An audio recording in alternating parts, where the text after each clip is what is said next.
गिल्लू। सोन जूही में आज एक पीली कली लगी है। इसे देखकर अनायास ही उस छोटे जीव का स्मरण हो आया जो इस लता की हरितमा में छिपकर बैठा था। तब मुझे कली की खोज रहती थी, पर आज उस लघु प्राण की खोज है। अचानक एक दिन सवेरे कमरे से बरामदे में आकर मैंने देखा 2 कौवे एक गमले के चारों ओर चोंचों से छुआछुआवल जैसे खेल खेल रहे थे। मैंने वहां जाकर देखा तो वहां पर एक छोटा सा जीव गमले और दीवार की संधि के बीच छिपे हुए पड़ा था। चोंच का घाव लगने के कारण वह निश्चेष्ट सा गमले में छिपटा पड़ा था। सबने कहा, कौवे की चोंच का घाव लगने के बाद यह बच नहीं सकता, अतः इसे ऐसे ही रहने दिया जाए। परंतु मन नहीं माना। उसे हौले से उठाकर अपने कमरे में लाई, फिर रुई से रक्त पोंछकर घाव पर पेंसिलिन का मलहम लगाया। रुई की पतली बत्ती दूध से भिगोकर जैसे जैसे उसके नन्हे से मुंह में लगाई, पर मुंह खुल ना सका और दूध की बूंदें दोनों ओर ढुलक गईं। कई घंटों के उपचार के उपरांत उसके मुंह में एक बूंद पानी टपकाया जा सका।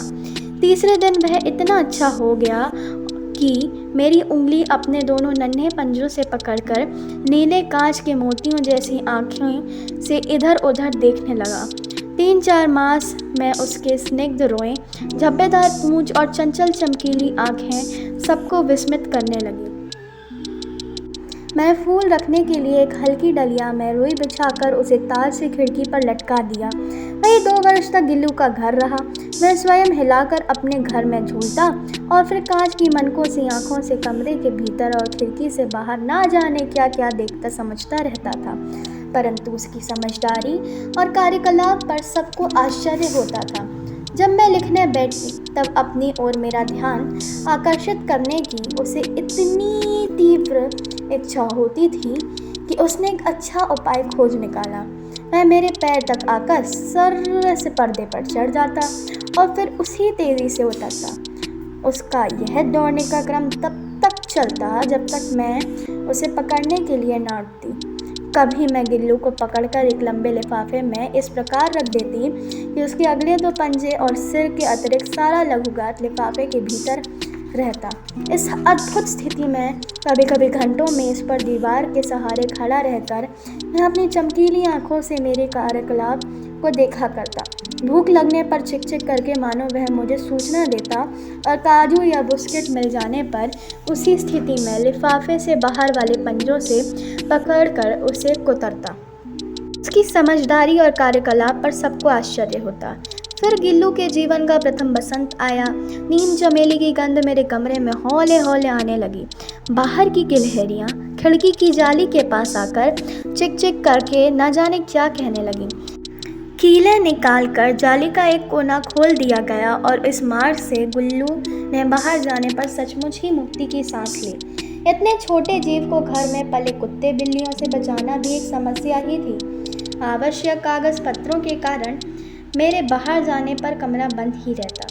मेरे कॉलेज से लौटने पर जैसे ही कमरा खोला गया और मैंने भीतर पैर रखा, वैसे ही गिल्लू अपने जाली के द्वार से भीतर आकर मेरे पैर से सिर और सिर से पैर तक दौड़ने लगा।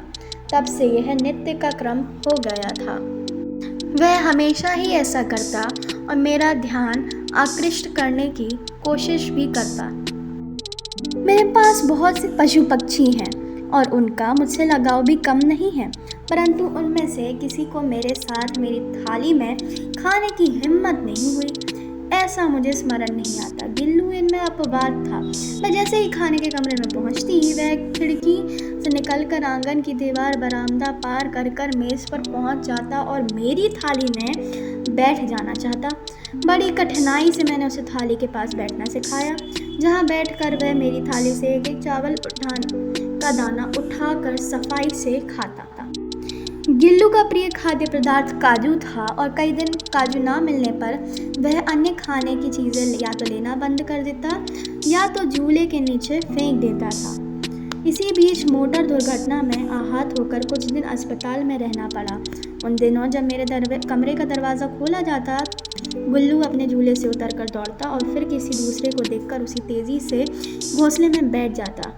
सब उसे काजू दे आते, परंतु अस्पताल से लौटकर जब मैंने उसके झूले की सफाई की तो उसमें काजू भरे मिले, जिनसे ज्ञात होता था कि वह उन दिनों अपना प्रिय खाद्य नहीं खाता था।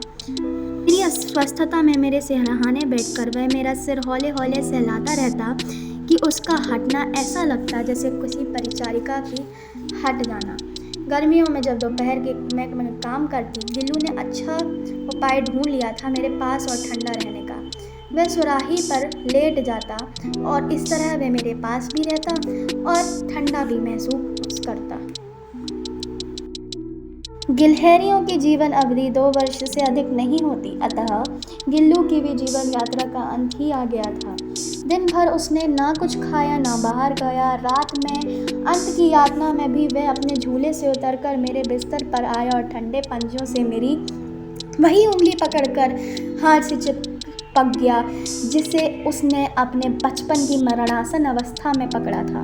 प्रभात की प्रथम किरण के स्पर्श के साथ ही वह किसी और जीवन में जागने के लिए हमेशा के लिए सो गया।